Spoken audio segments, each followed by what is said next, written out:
ඔබට යේසුස් වහන්සේ මෙතරම් ප්‍රේම කරන බව ඔබ දැන සිටියාද? එසේනම් අපි බලමු.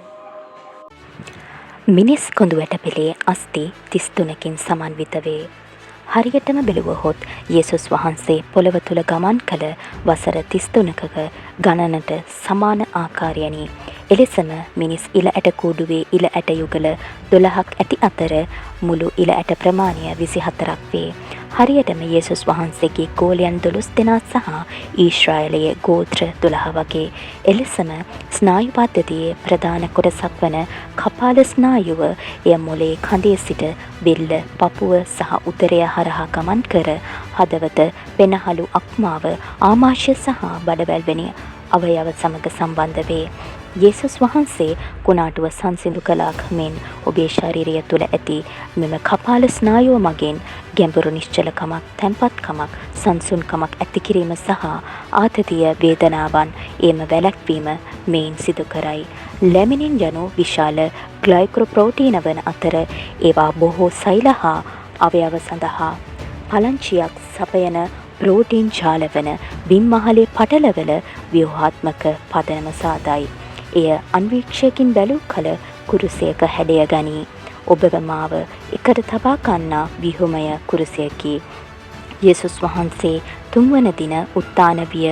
විද්‍යාව අපට පවසන්නේ ඔබ දින 3ක් निराहारව සිටින විට ඔබේ ශරීරය පුනර්ජනනය වීමට පටන් ගන්නා බවයි. පැරණි සෛලමියයයි නව ඒවා උපදින අතර සුවය ලැබීම ආරම්භ වේ. ඔබේ ශරීරය වචනාර්ථයකින් දින 3කින් නැවත නැගිටීමේ ආකාරයක් අත්විඳී.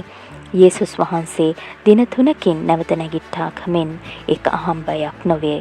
එක කලාකරුවෙකුගේ කලාකෘතියක අයිතියකි. එය දිගටම ක්‍රියාත්මක වේ. ඔබේ හදවත දෙවියන් වහන්සේගේ රිද්මයට අනුව ස්පන්දනය වේ. ඔබ යාඥා කරන විට ඔබේ මොළය ආලෝකමත් වේ. එවැනි තවත් බොහෝ දේ ඇත. ඔබ මෙය වටහා ගත්තත් නැතත් ඔබේ ශරීරය දෙවියන් වහන්සේට නමස්කාර කරයි. ඔබව පියජනක හා අපූර්ව ලෙස නිර්මාණය කර ඇත. උන්වහන්සේ ඔබව නිර්මාණය කළ පමණක් නොව ඔබ මෙහි සිටින්නේ ආශ්චර්යකිනි. මනුෂ්‍යයෙකුගේ ජානමය දත්තයන් රැඳී තිබෙන්නේ DNA එක තුලය. DNA අණුවක් සෑදී තිබෙන්නේ ද්විත්ව පටක බැඳීමකිනි. ඒ කෙඳි දෙක අතර සල්ෆර් ඉනමගක් සෑදෙනවා. එයයි DNA අභ්‍යන්තරය. එය අණුපිළිවෙලකට නොවේ තිබෙන්නේ. එසේ නොවුවත් එයට රටාවක් තිබෙනවා. හේබ්‍රු භාෂාවෙන් 10-5-6-5 යන සංඛ්‍යා YHWH අක්ෂරවලට අනුරූප වන අතර එය දෙවියන් වහන්සේ වන යාවේ නාමයයි.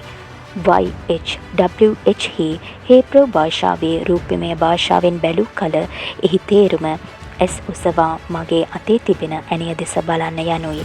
යේසුස් වහන්සේගේ කුරස පූජාව එහි අන්තර්ගතයි.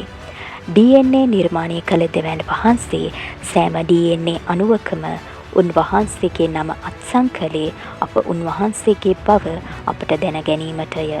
උන්වහන්සේ අපව නිර්මාණය කළ අතර පසුව අපගේ DNA තුළම උන්වහන්සේගේ නම මුද්‍රා කරන ලදී. උන්වහන්සේගේ රූපය ඔබට මට දී තිබෙනවා. උන්වහන්සේ ඔබව අභිප්‍රාය නිර්මාණය කර ජීවය ලබා දුන්නේය. මක්නිසාදයක් ඔබ ශරීරව පැවතීමට වඩා වැඩි යමක් උන්වහන්සේට අවශ්‍ය බැවිනි. උන්වහන්සේට ඔබ මා සමග පෞද්ගලික සම්බන්ධතාවයක් ඇති කර ගැනීමට අවශ්‍යයි.